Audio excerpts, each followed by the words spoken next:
Good afternoon, everybody. Welcome back. Today we are going to talk about vaccines, what the different kinds are, how they work, and how to make them. Vaccines are our best defense against viruses. We've been using them for many years. What they do is they mobilize our immune system and they block or prevent virus infections. And that's because of immune memory, a concept we've talked about before. And vaccination breaks the chain of transmission. As you'll see, you need a certain fraction of the population to be immune to break the chain of transmission, and that's what vaccination does. Particularly relevant for a brand new virus like we have now. No one's immune. It would be nice to have a vaccine to break that chain. Unfortunately, we don't have one yet.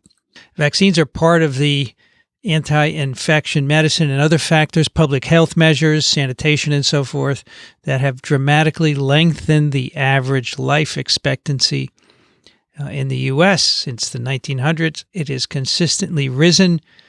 So now males and females can expect to live between 70 and 80 years of age. This blip right here, this downturn, the 1918 influenza pandemic, which killed many, many people globally. I wonder if we'll see a downtick in 2020. How vaccines work: they stimulate a protective immune response. They induce memory.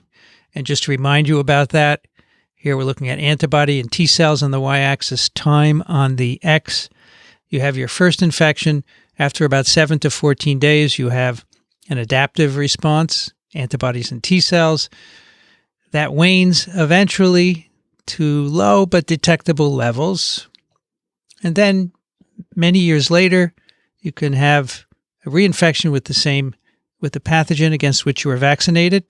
You will mount a very rapid and strong immune response, which will be able to protect you. There won't be the 7 to 14 day delay in the generation of antibody and T cell responses, and that will protect you against infection. So you'll have a mild or an inapparent infection. And for many viruses, this lasts years. If it doesn't last years at high levels, it may still be enough to protect you from severe disease. The first vaccine that we know of was developed by Edward Jenner in 1796, who found that women who milked cows were not likely to get smallpox. And smallpox was a scourge at the time, infected many, many people globally. It had a very high fatality rate, and he noticed these milkmaids didn't get smallpox. But of course, he didn't know anything about viruses. He just noticed that, so he decided to take one of the pustules from a milkmaid. They would get cowpox from the cow-related virus, but not smallpox.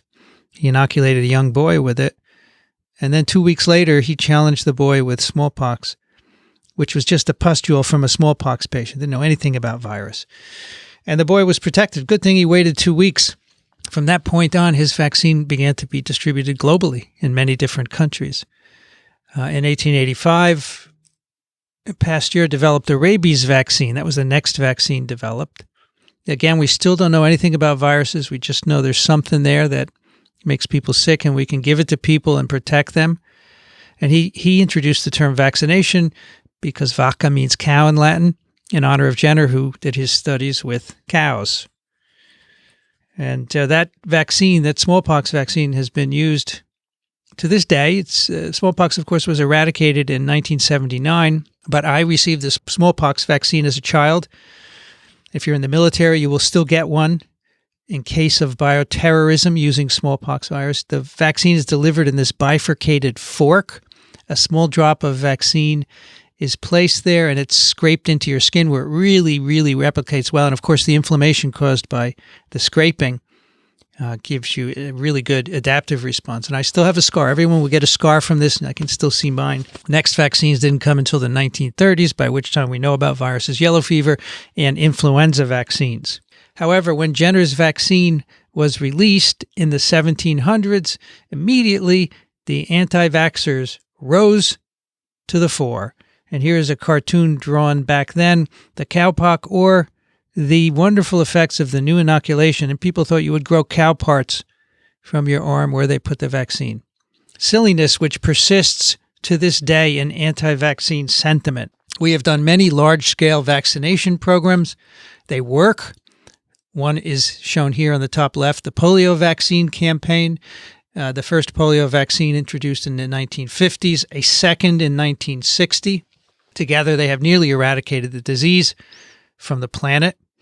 Measles vaccine introduced in the 60s has dramatically reduced the incidence of measles in the countries in which it's used, but there's still many countries that don't use it, as we spoke last time. And with the COVID-19 pandemic caused by SARS-CoV-2, there is a failure to vaccinate not only against polio, but against measles and other viruses, because the vaccinators who are doing these mass campaigns can't get or don't want to be moving around and infecting people with SARS-CoV-2. On the right is a graph showing the number of lives saved by measles vaccination. So here we have estimated measles deaths in millions, and the purple is in the absence, and the red is in after the actual deaths after vaccination in these years. So you can see many millions of kids' lives saved. Measles can kill, and the vaccine is absolutely safe. There's nothing wrong with it, except that people make up things that are wrong with it that aren't right. Vaccines are now an integral part of our existence. On this day, starting in Jenner's time, we immunize kids, we immunize adults of all ages, even older adults. We immunize against shingles, the reactivation of chickenpox. We immunize our pets, cats and dogs for sure. We immunize animals that are raised for food, chickens and pigs, and even farmed fish we immunize against viral diseases, and we immunize wild animals. What are you saying there? Wild animals? Well, wild animals can have rabies, and they can transmit them to people. So we drop bait into the woods from helicopters, which contains rabies vaccine in it, and the animals eat it, they get immunized, and it brings down the incidence of rabies virus in wild populations. Really remarkable. Now, because of these immunizations, many childhood diseases are rare. I got, in my childhood, measles, mumps, rubella, chickenpox. I didn't get polio because I was vaccinated in the early 60s.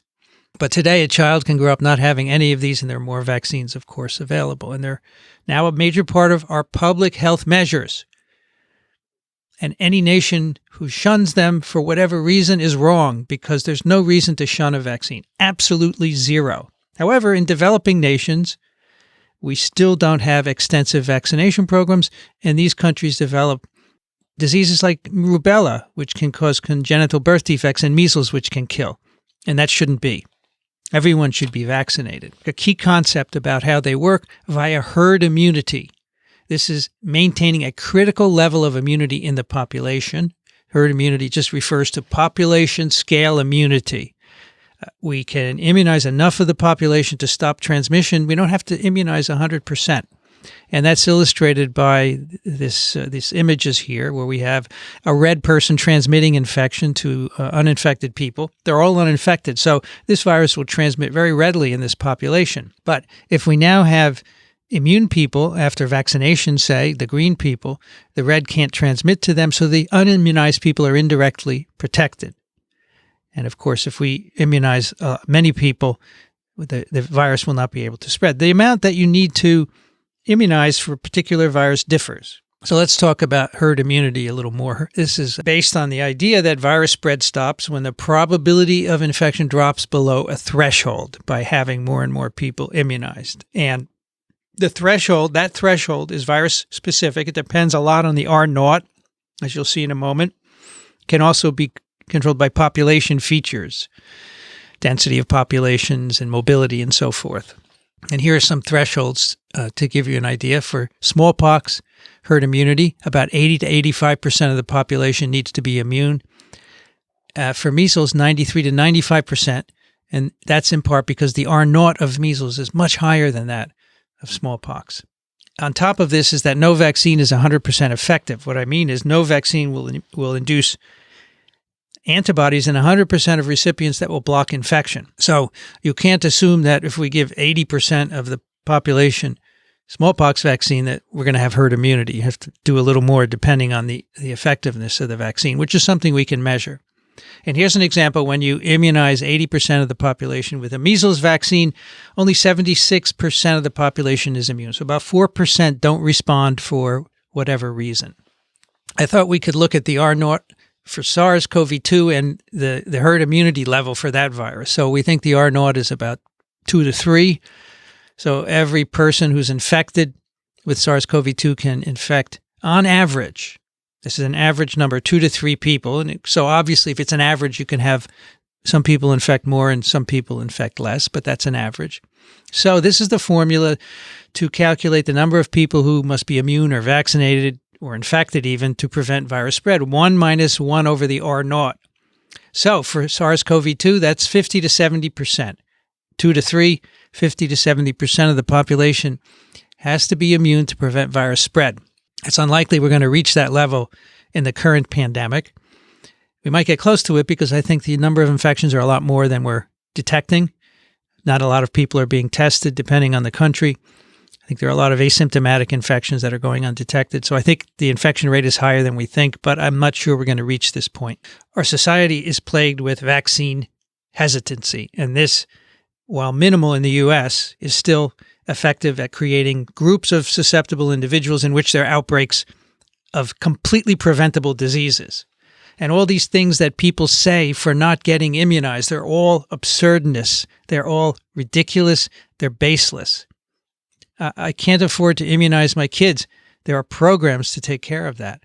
Kids should get infected naturally. It's crazy. If you have a virus that can kill a kid, why would you do that?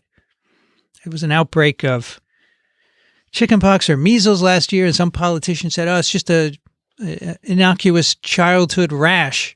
And that's not true. And the worst thing you can do is politicize vaccination, which is being done, of course, in this country. And so whether a vaccination program works depends on these 3 attitudes: confidence in the program, convenience, the extent to which you can get vaccines, and complacency. Some people think that infectious diseases are a thing of the past. Well, I hope the current pandemic changes that. Convenience is very important, and I think vaccination should be done in school, actually, so parents don't have to bring their kids to the doctor multiple times, which is often not possible for many people who work. And school vaccinations would, I think, help a lot. But in any case, there are always pockets of individuals who think similarly and they don't vaccinate your kids. It's highly unfortunate. If we had a SARS-CoV-2 vaccine tomorrow, I think 100% of the country would take it. Next year, I don't think so. I think there'll be anti-vaxxers who say, no, there's something wrong with it. But it's just something that they're imagining. There's nothing wrong with vaccines. Now, there can be medical exemptions to vaccination. Many states in the U.S., you're allowed to get a medical exemption. And I've spoken to physicians about this, and this was a TWIV where we talked with a couple of physicians, and they said the rate of medical exemption should not exceed 1%, because that's the number of people who you expect to have reduced immunity and bad reactions to vaccines. But the rate is often higher. In some places in Texas, the exemption rate is 50%, because all you need to do is go to your doc and they'll sign one for you. And that is malpractice, in my view. And those of you who become physicians, please do not give a medical exemption unless it's warranted. Of course, some states also have religious exemptions, and I think they shouldn't be allowed either. So these programs only work, these vaccination programs work only if the public accepts their values. And we have a problem with measles vaccine, and this is often perpetuated in religious communities because in those kinds of communities, people listen to their religious leaders. And so, for example, we had an outbreak a number of years ago in Brooklyn of measles, 58 cases, all in unvaccinated members of an Orthodox Jewish community. Recently, last year, there was an outbreak in New Rochelle. Again, the head rabbi said, these vaccines are bad for you. You should get naturally infected. And that was all, of course, wrong. And he was listening to the wrong person. I don't know why, but the people listened to him. 23 cases in a Hare Krishna community in North Carolina.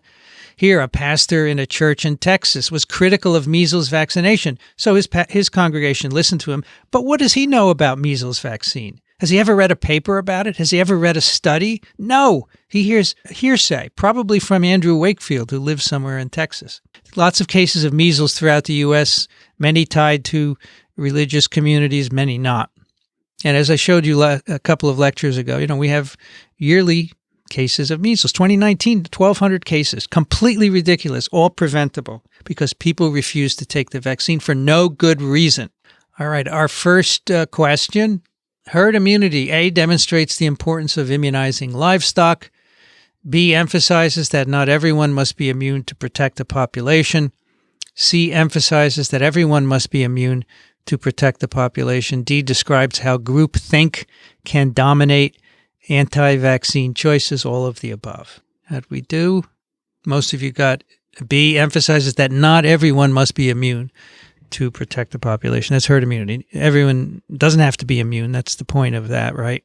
Only a fraction, which is good because we can never get 100% of people immunized. And you may ask, well, why do we have these outbreaks then? Well, that's because people live in groups that don't get vaccinated. Then you have a large number of susceptibles, which overrides the general herd immunity. All right, let's talk about the nuts and bolts of vaccines. There are two kinds in general. There are active and there are passive vaccines. In an active vaccine, we give you a modified form of the pathogen or something made from it, a piece of it that induces immunity without developing disease. That's an active vaccine where you're making the immune response. A passive, and that has long-term protection and it has memory. A passive vaccine is when you give someone the products of the immune response from someone else, like antibodies or immune cells. And this is short-term. Because if you inject antibodies into someone, they only last a month or two, and then they're turned over. And a very well-known passive vaccine is rabies immune globulin. You can see this little bottle here. This is sold, and this is from volunteers who are immunized with rabies vaccine, and they're allowed to make an immune response. We take their serum, we pool it, we check it for other viruses that are dangerous, and then it's given to people who get a bite from a rabid animal.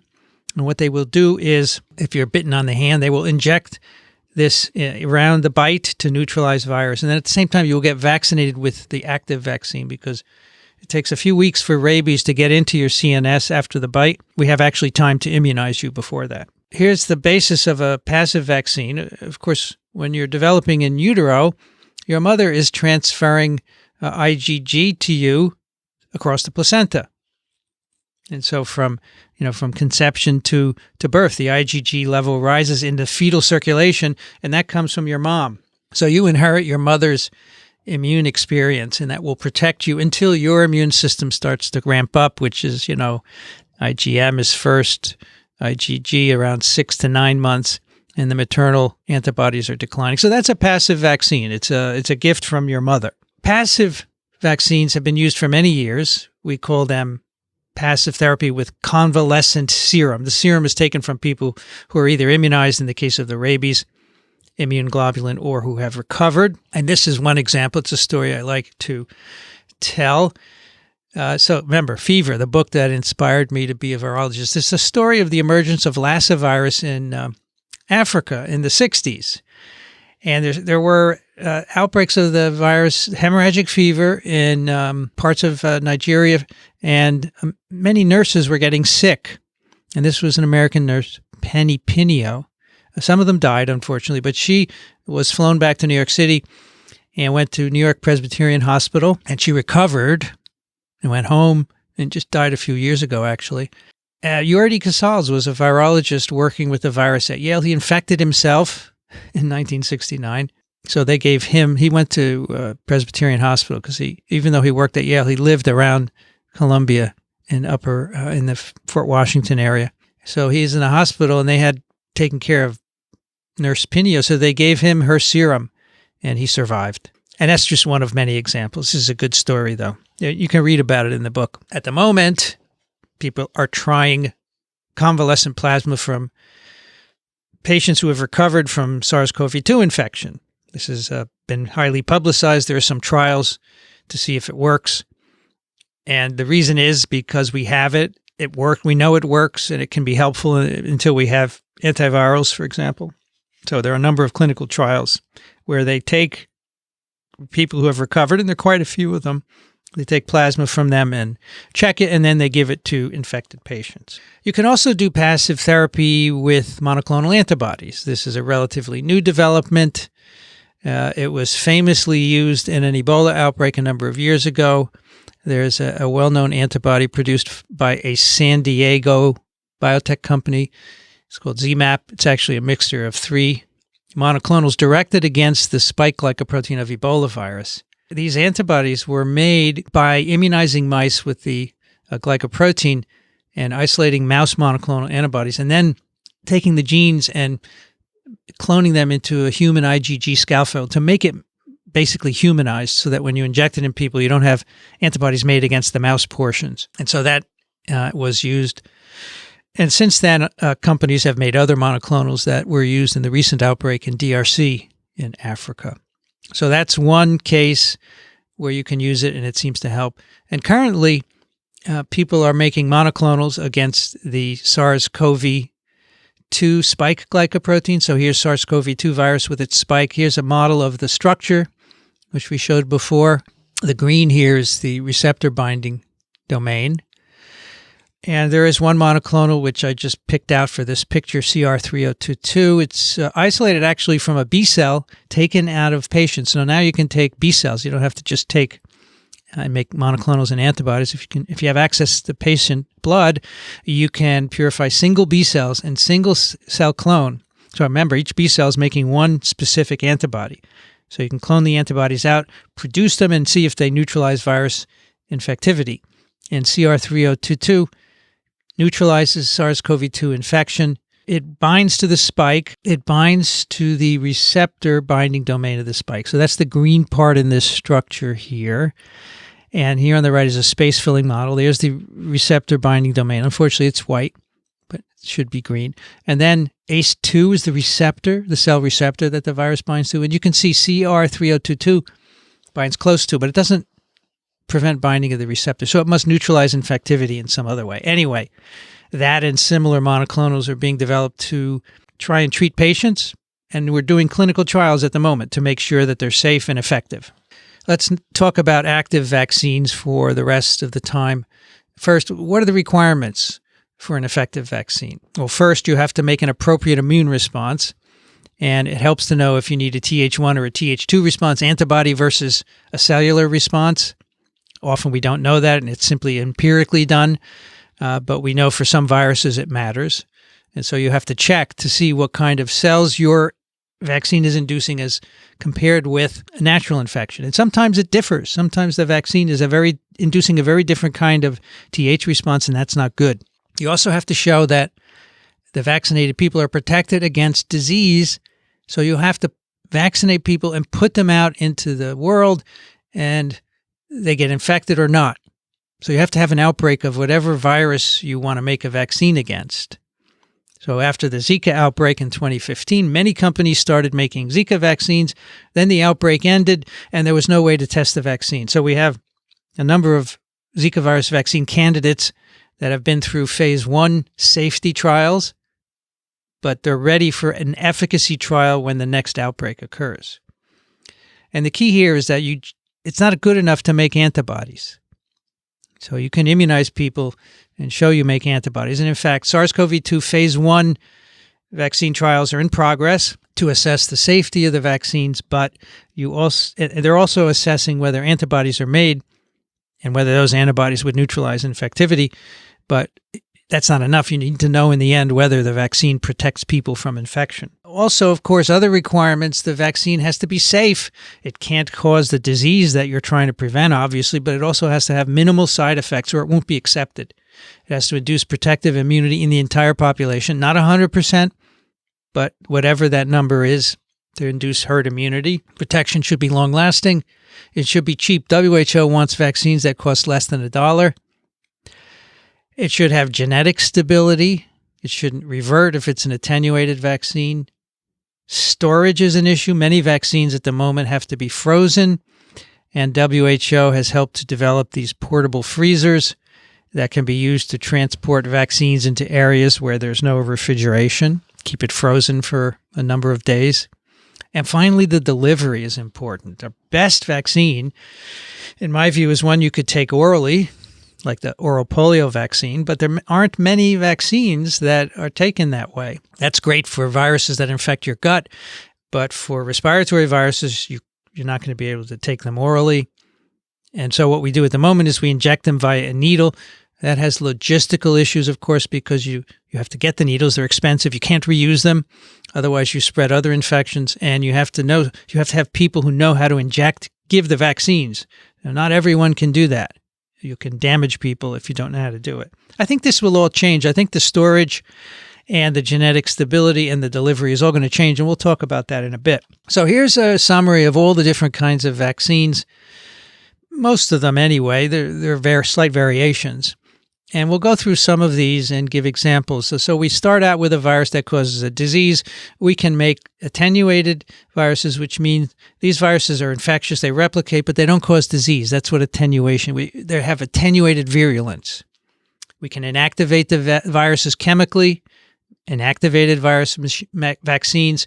We can break up the viruses into components, make subunit vaccines. We could purify, say, the glycoprotein if we want. We used to do this, but we don't do that anymore. And then there are a lot of vaccine approaches based on the ability to clone the genes of the virus that you want. You can clone them in another viral vector, so we'll talk about that. You can make a DNA vaccine where you deliver DNA, and now we have a slight variation where we have RNA vaccines that are injected. Or you can express individual genes and make the proteins. Say a spike glycoprotein, you can purify it and have a subunit vaccine made by recombinant approaches. And in some cases, we produce the proteins and they assemble into virus-like particles. You make a capsid protein, it makes an empty shell, which is very nice because it's immunogenic but not infectious. And these are, I think, all the vaccines licensed in the U.S., just to give you an idea what's available. Many of them are for special populations, like adenoviruses are just given to military recruits, not the general populations.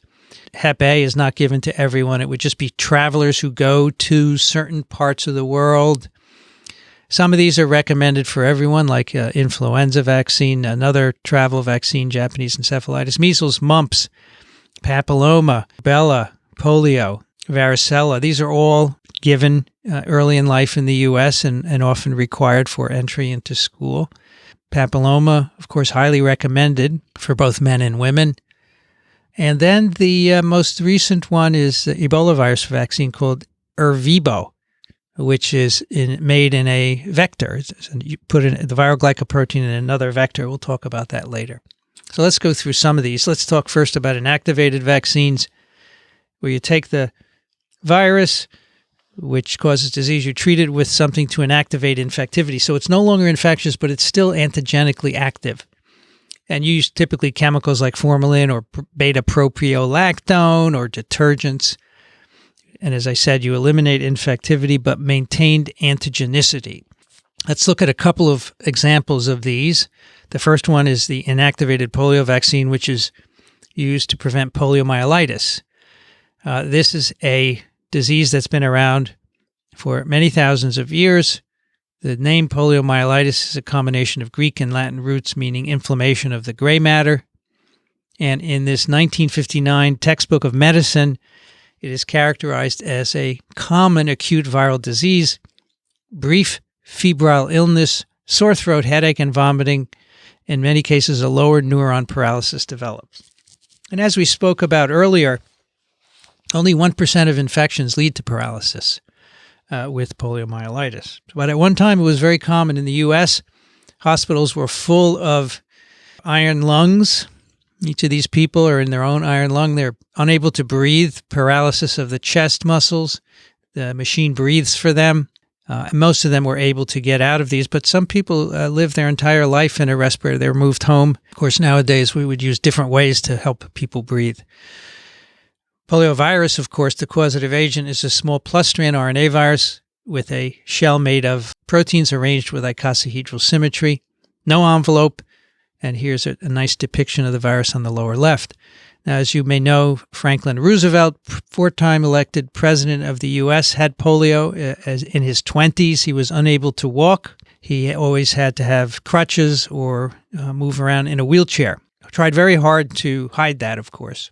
His frustration with being paralyzed led him to start the March of Dimes, the National Foundation for Infantile Paralysis. He raised the money that was used to develop the two polio vaccines that we use today.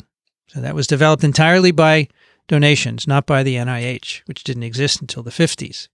The first polio vaccine developed was an inactivated preparation developed by Jonas Salk. Jonas Salk was a doctor who had developed an influenza vaccine in the 1940s by treating it with formalin. It was used for the military mainly. And so when polio got huge in the 30s and 40s, he decided he could do the same thing with polio.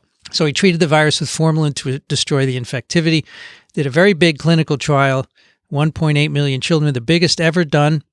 You got about 50% protection, which is not great, but better than nothing. So the vaccine was licensed on April 12th, 1955, licensed the same day that the results were announced. And these were the newspaper headlines. It was a big deal at the time. I wonder if we'll have these headlines when there's a SARS-CoV-2 vaccine. We'll see.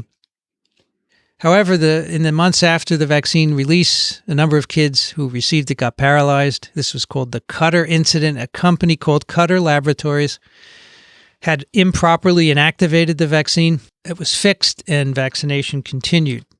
This vaccine works. It's injected in the muscle and gives you antibodies in the blood. So if you're infected with polio, the virus enters your intestinal tract. It replicates in the mucosal epithelium, starts a viremia, and there the antibodies induced by IPV will block the infection. So it doesn't prevent gut infection. At the moment, we immunize everyone in the U.S. with IPV. So we have intestines that are susceptible to virus, and I suspect that virus is imported regularly into the U.S. It infects people. It is shed. You could probably find it in the sewers if you looked for it, but we don't. So that virus vaccine was introduced in the 50s. It brought down the number of cases to a few thousand per year. But then it was replaced in 1962 by an attenuated vaccine, which we'll talk about in a moment. The other inactivated vaccine I want to talk about is against influenza virus. This is an envelope virus with a segmented RNA genome of minus polarity. It has glycoproteins in the membrane, particularly the HA and the NA are important targets of neutralizing antibodies. And we have three types of influenza viruses, A, B, and C.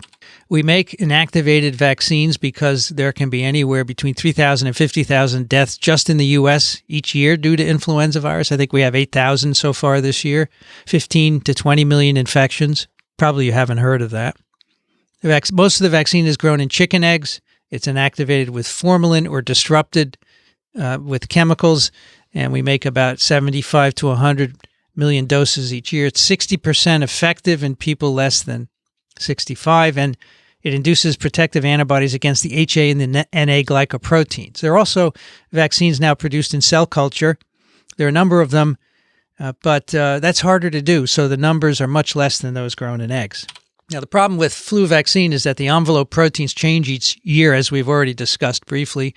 And so every year there's a program for selecting new strains, if necessary, in the first few months for manufacture.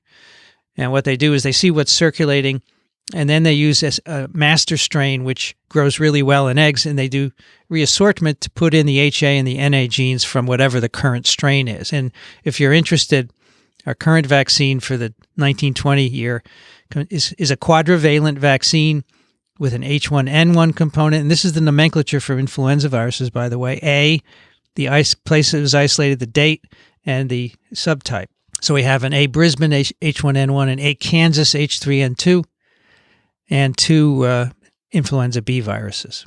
Selecting a vaccine isn't trivial. So the WHO has a global surveillance network that samples all around the world every month to select the strains. The strain selection is done in January. I talked with someone on Twiv on this episode on how the strains were selected. It's quite an interesting process. They have a very high secret conference with people all around the world, and then the reassortments are made. In the FDA, in the U.S. anyway, you have to standardize the antigen, make sure the potency is correct, review it, package it, formulate it, and then you can start distributing it at the end of August. So it takes that long to get it ready from the time that you select the strains. It would be nice if we had a universal vaccine, of course, so we didn't have to do that. Now, the reason we have to change the vaccine sometimes every year, is because the virus undergoes antigenic drift. The HA in particular sustains single amino acid changes every year that may disrupt antibody binding to the epitopes. And here's the HA molecule with different colored places which show the places where individual monoclonal antibodies bind. So here in purple, cyan, green, orange, yellow, those are all monoclonal antibody binding sites. And they're also located on the stem as well. And these up on the top are the ones that change. And just one amino acid could necessitate a change of the vaccine. Our next question: what statement about inactivated viral vaccines is incorrect? A, chemicals can be used to inactivate infectivity. B, they do not replicate. C, they can be dangerous if inactivation is not complete. D, antigenic variation can make them ineffective. E, none of the above are correct. As far as our question goes, none of the above are incorrect. That's right. About half of you got that. So, which is wrong? Chemicals can be used to inactivate infectivity. That's right. They do not replicate. That's correct. They can be dangerous if inactivation is not complete. That's correct. And variation can make them ineffective. That's correct. So everything is right. So we talked about inactivated vaccines. Let's talk about subunit vaccines. Two kinds, where you take the virus particle and you break it up and you purify a subunit. That's a non-recombinant vaccine. And then we have those based on recombinant DNA, where you take the gene encoding your protein, a glycoprotein, say, and you produce it in some organism. It could be cell culture, mammalian cell culture, bacteria, yeast, insect cells. You purify the protein, and typically this is a capsid or a membrane protein. And in some cases, the capsid proteins will assemble into virus-like particles, empty particles without a genome. And I'll tell you about one which is just recently developed in the last couple of years.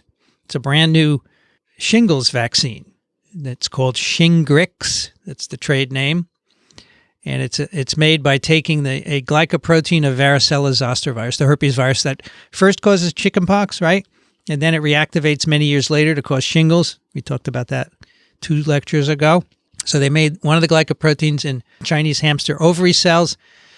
It's secreted. They took away the transmembrane domain, so the protein's secreted. It's purified and mixed with an adjuvant and injected. This is an amazing result. They had almost 100% protection in the clinical trial. And now, for last year at least, if you tried to get this, it was always out of stock. It's now coming into stock. So that's one example of a recombinant subunit vaccine. The other is interesting, hepatitis B virus vaccine, which will prevent cancer. So it's a cancer vaccine. And this is made by making one viral protein, the hepatitis B surface antigen, which is composing these surface particles in the membrane around the DNA in the capsid. It's made in yeast, and it assembles into empty particles of various sorts, as shown here. It's injected into people and prevents infections. That's an example where the single protein assembles into a virus-like particle. The other interesting virus-like particle vaccine is against human papillomaviruses. And just a little background, these are agents of warts. So papilloma is a wart. There are over 170 different types of human papillomaviruses, and a number of these are transmitted sexually. And in fact, it's the most common sexually transmitted disease in the U.S., and some of these cause low-risk genital warts. So all of them will cause warts somewhere on your body. The sexually transmitted ones cause genital warts. And some of these are called high-risk types because they're at high risk for causing cancers, which we talked about last time. The DNA can aberrantly integrate and overexpress the E6 and the E6 genes, and then you get transformation and eventually a cancer. And you get all kinds of cancers: cervical, vaginal, penile, anal, oral, pharyngeal cancer as well. And in the U.S., about 30,000 cases a year of HPV cancers, mostly types 16 and 18. Almost half of Americans are infected with these genital HPVs. These are the serotypes, and these are prevalence in men and women in the U.S. Very high prevalence. So these are the warts you would get all over your body. The anogenital warts can look similar. So the problem here is that the ones that are sexually transmitted can lead to cancer. So vaccines were developed to prevent infection, another cancer vaccine, and these are all the different ones. Gardasil is made by Merck with types 6, 11, 16, and 18 produced in yeast. And then they made Gardasil 9 with more serotypes, as epidemiological studies revealed that there were more high-risk serotypes. GlaxoSmithKline made their own version called Cervarix, types 16 and 18 produced in insect cells. And these, of course, should be given before you become sexually active, because you'll just get infected there, and then the vaccine won't be of any use. So what is done here is the viral capsid is composed of a major capsid protein, L1. They take the gene encoding it, and they produce it in yeast or insect cells. The protein assembles into virus-like particles. They're purified. They're mixed with an adjuvant and injected into the muscle, and they give rise to antibodies, in this case protecting the cervical epithelium from getting infected. And they're very effective at protecting against infection. Just an idea on a future influenza vaccine, a few ideas actually, to make things faster and maybe more universal. You can make virus-like particles by just producing the HA glycoprotein alone. And here's what a virus-like particle looks like. It causes budding of a membrane. It's empty, of course. It's just HA protein, but it's very immunogenic. And this can be done in plants. The Nicotiana benthamiana is a genetically manipulable plant. You can put genes into it. You can put the HA gene of flu, for example, and it will make particles, and you can harvest them and purify them. And this is in phase 2 now in people for influenza. And it's cheap. A square meter of plants makes 20,000 doses, less than 20 cents a dose. So we'll see where this goes. But this is an interesting, cheap vaccine. And it's also one you could make quickly, because if, say, there's a new pandemic flu strain arising, you could quickly get the HA sequence, put it here, and make the vaccine very, very quickly, as opposed to that year-long process that we do in eggs that I showed you before. So these subunit vaccines have pluses and minuses. You know, they can be fast because they're recombinant DNA. We'll see later, the mRNA vaccine against SARS-CoV-2 has been made incredibly fast. There's no viral genomes, so there's no infectious virus to worry about. So production can be much easier, but they are more expensive. They have to be typically injected. And unless we do something special, they are of poor antigenicity because they're not replicating. Remember, viral proteins don't replicate or infect. They don't cause inflammation because they don't kill cells. Remember, if you don't cause inflammation, you get poor activation of adaptive responses. And so typically these non-replicating vaccines, these subunit vaccines, virus-like particle vaccines, have to be mixed with a chemical that we call an adjuvant, which itself induces inflammatory effects. It induces recruitment of cells. It induces the production of cytokines and chemokines to mimic what the virus infection would do and give you a boost in your immune response. So these give you stimulation of these inflammatory processes, so you get a better acquired response. So they stimulate inflammation, and there's also some evidence that they cause a slower release of antigen at the site of inoculation. And here are some licensed adjuvants. Alum is aluminum hydroxide or aluminum phosphate. This is in the HBV vaccine. And just parenthetically, a lot of anti-vaxxers say, I'm not injecting aluminum into me. You know how little aluminum is here and how well it's been studied for safety? That's just an excuse. Then we have AS01, which is in the Shingrix vaccine I talked about. This is a lipid. That's a TLR4 ligand.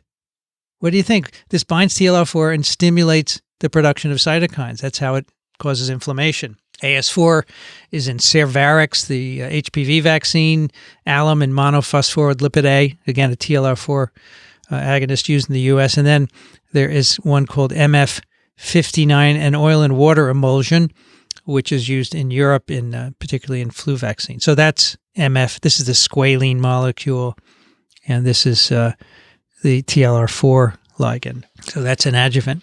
Some new technologies coming along that are definitely going to improve distribution of vaccines. I think one is the microneedle patch. This is going to replace needles for sure. This is a small plastic device. You see someone's finger here. So it's very small with little needles on it. What you do is you saturate this with vaccine, and then you put it on the skin, you put a Band-Aid over it, and it delivers the vaccine to the skin where there are lots of dendritic cells, antigen-presenting cells. Great place to deliver an antigen. You don't have to inject it.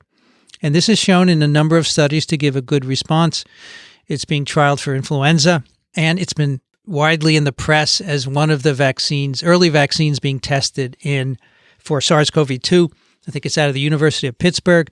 They tried this with the viral glycoprotein. It was in mice, but they showed that it gave rise to neutralizing antibodies.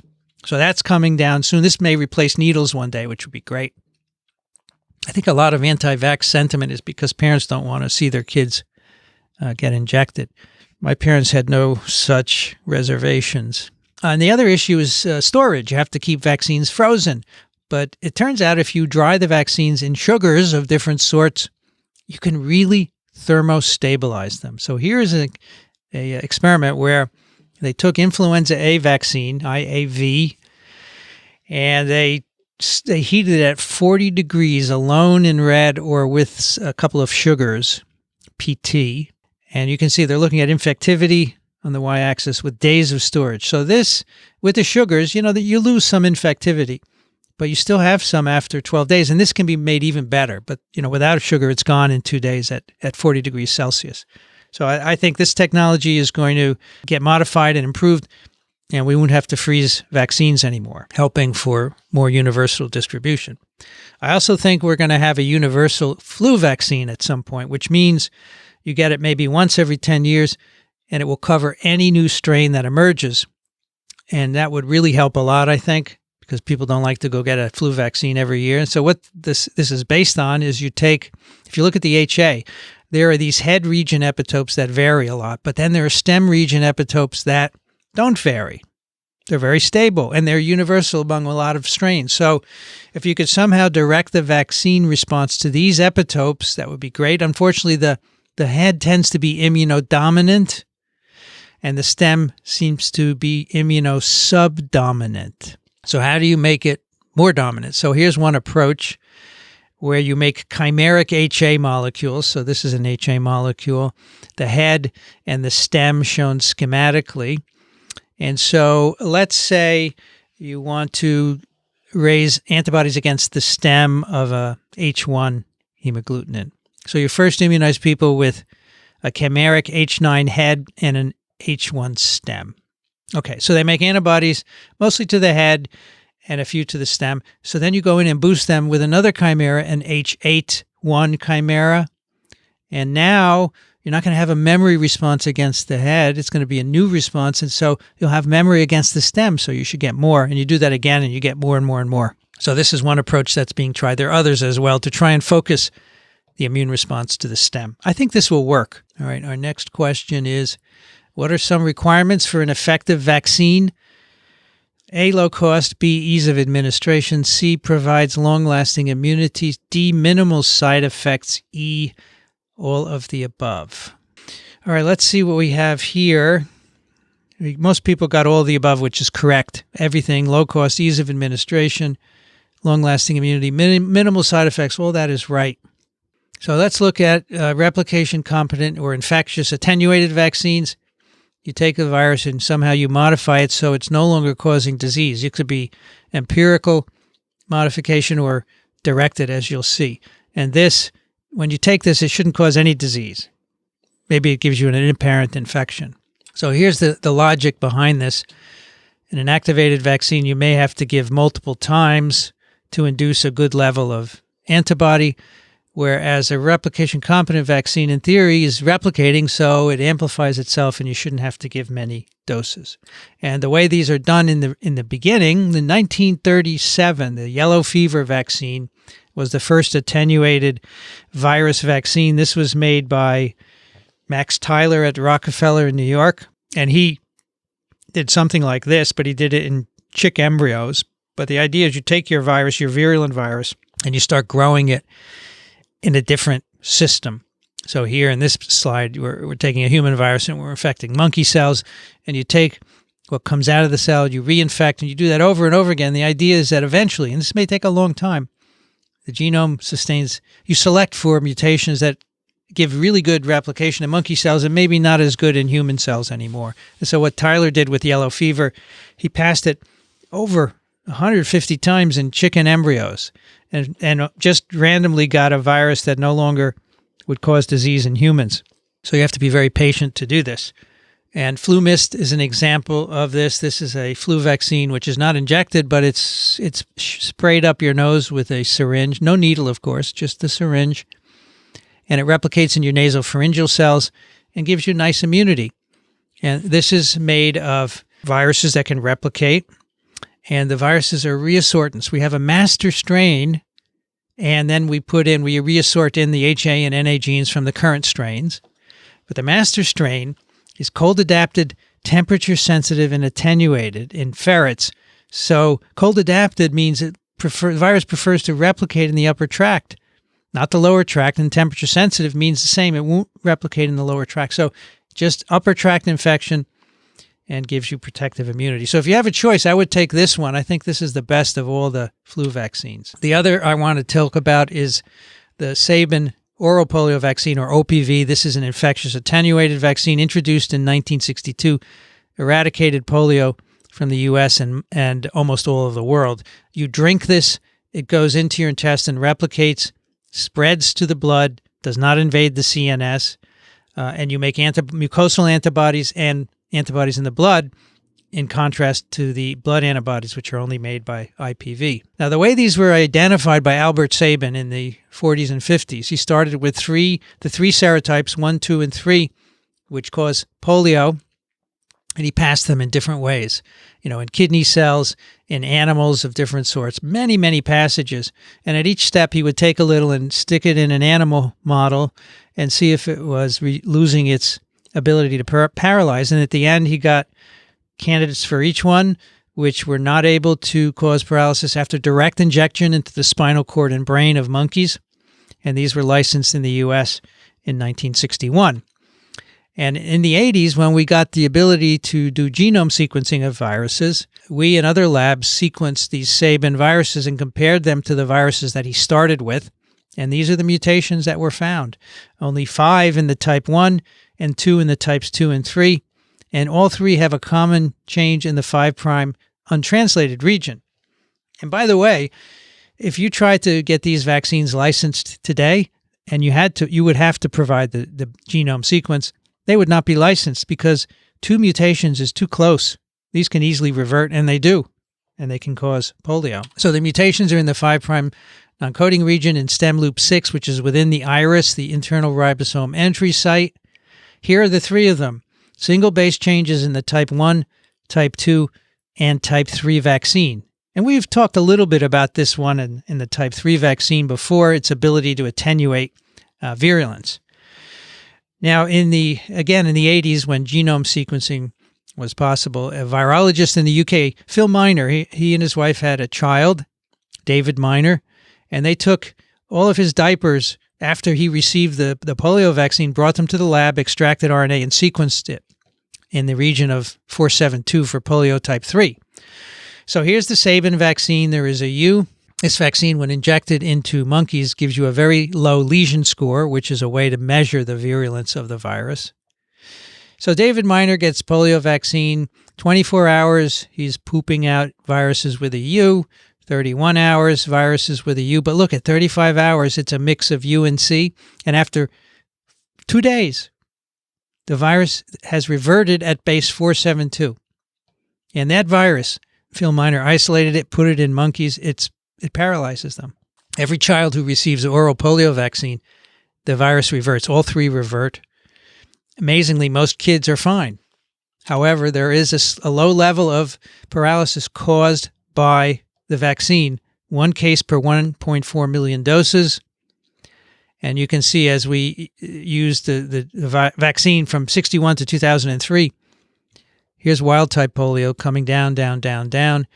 And these bars are vaccine-associated paralytic polio caused by the vaccine, 10, 20 cases a year.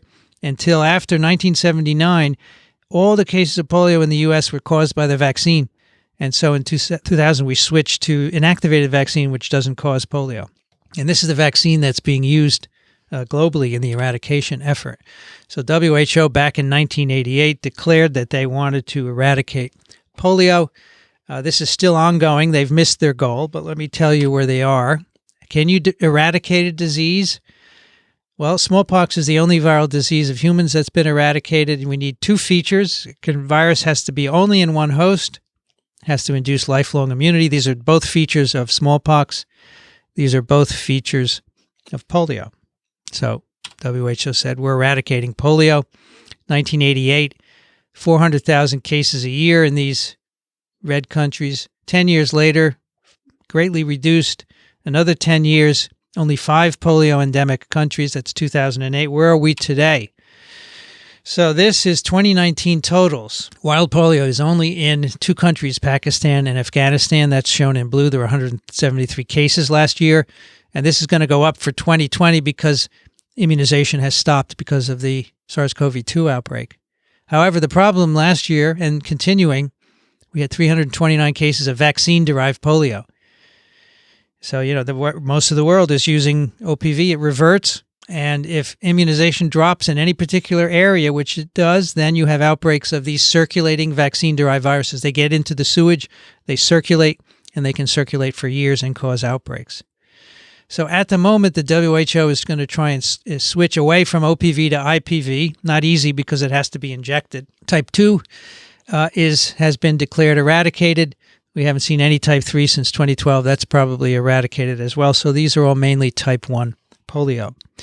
So what's being done is to try and develop a new polio vaccine that can't revert. And these are examples of how the Sabin 3 stem loop 6 has been changed to prevent reversion. These are multiple changes that prevent that single U to C reversion. And these actually are quite stable. And they've been incorporated into a new vaccine called New OPV2. And here's a clinical trial that was published last June. Safety and immunogenicity of 2 candidates in a phase 1 study for safety in some volunteers. And these seem to be more genetically stable than the existing OPV2. And so, we can't do an efficacy trial with this because there aren't enough polio cases in the world. So this will probably be licensed and replace OPV2 in the coming months. And that'll be interesting to see what happens if we no longer have OPV reversion by using this. But remember, even if we eradicate a virus, as we have for smallpox, and which I think we'll eventually do for polio, as long as you have the genome sequence, you can recover any virus, even one of 250,000 base pairs like horsepox DNA, which was recovered from synthetic DNA. Let me end up by talking a little bit about how we can engineer attenuated vaccines. One example is the yellow fever vaccine, which, of course, was developed, as I said, in 1938. This is a very serious disease transmitted by a mosquito. It's a flavivirus. The vaccine was produced by 176 passage of the virus in chick embryo tissues, and to date, 500 million doses have been distributed. It's a safe and effective vaccine. And so what has been done was to make a DNA copy of this 17D vaccine strain. You can take this DNA copy and make RNA from it, put it in cells, you will get virus out. And if you replace the structural glycoproteins with those of dengue virus, you now can make very quickly the dengue vaccine building on the attenuation determinants of the yellow fever vaccine. And so that vaccine has been made. It's called, by Sanofi Pasteur, it's called Dengvaxia. All 4 serotypes in a yellow fever backbone. It's been licensed in a few countries.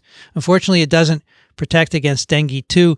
It actually leads to worse disease in very young kids, which we think is the antibody-dependent enhancement that we talked about when we talked about immunopathology. I think this is going to be replaced very soon with a logically attenuated vaccine called TV003. It's produced by mutagenesis, where they put a 30 nucleotide deletion in the 3' non-coding region of dengue. And in trials so far, 1 dose is 100% protective against challenge.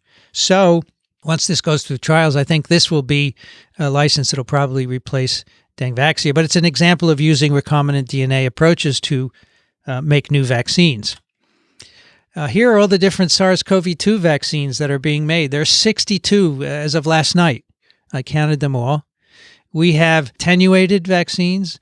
These are being made by making deletions like the one I just showed you, or by de-optimizing codon use. It turns out that you can change the codons, have the same amino acids, and make attenuated viruses that way.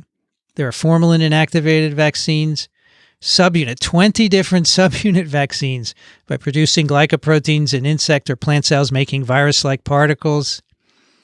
There are vectored vaccines, 5 of them with adenovirus vectors, and others using flu, vaccinia, measles, or horsepox as vectors to deliver the spike glycoprotein gene. And finally, nucleic acid vaccines. There are 12 mRNA vaccines. And here what they do is they have the mRNA for the spike of SARS-CoV-2. They encapsulate it in in these lipid nanoparticles. They're injected, and I think on the next slide we'll see how they work. And DNA vaccines are also being tested. Instead of the RNA, you inject the DNA into the arm. So the mRNA vaccine works. This is injected into you. Can be taken up by antigen-presenting cells, for example, here at the lower right. So this RNA could get into an antigen-presenting cell. It could then be processed and displayed and presented to T cells, just like a normal viral antigen would be. It could get also into non-antigen-presenting cells, various cells in the body where it's injected. The mRNA would be translated into protein that could be processed and displayed. These cells could also release the protein, and the protein could be picked up by antigen-presenting cells. These vaccines have been shown to work in experimental animals for different viruses. This is now in a phase 1 in humans. It was the first SARS-CoV-2 vaccine to go into a phase 1 in humans. And I haven't heard anything bad so far, so presumably that will go into a phase 2 shortly, and we can see if it's protective. These can be made very quickly. These were made initially in January. As soon as the sequence was made, tested in animals, and got ready for phase 1. So that's quite remarkable. We'll talk more about vectors later in the course, but you can use viruses to carry genes for vaccines, and vesicular stomatitis virus has been developed as a popular vaccine vector. This is a virus with a negative strand RNA genome. It makes envelope particles with a glycoprotein. You can replace the glycoprotein gene with whatever gene you want. In this case, SARS-CoV-2 glycoprotein has been inserted into VSV. The way you do that is you have 4 plasmids encoding the NP and L viral proteins that constitute the RNA polymerase. You have another plasmid with the RNA genome with the transgene in it. You put these in cells. They're driven by the T7 promoter, so you also infect with a vaccinia virus that makes T7 RNA polymerase. And these replicate, produce infectious particles. So you will make VSV with the spike of SARS-CoV-2, and eventually they'll go into phase 1 and phase 2, hopefully. There is one vaccine based on this technology that's been licensed. It's Ervibo anti-Ebola virus vaccine, which is licensed in many countries, including the U.S.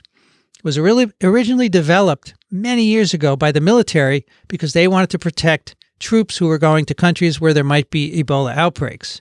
And it went through a number of phase 1 trials, but never proceeded to phase 2 until the big 2015 outbreak of Ebola virus disease in West Africa. And then they were subsequently tested last year in DRC, and then licensed. So you can bring vaccine development to a certain point, even if you don't have a lot of disease, and get ready in case there is an outbreak. And I think that's going to be a model for future vaccines, to have them brought to the point, even if there is no big outbreak, you can bring them to a point where they can be tested rapidly if there is an outbreak.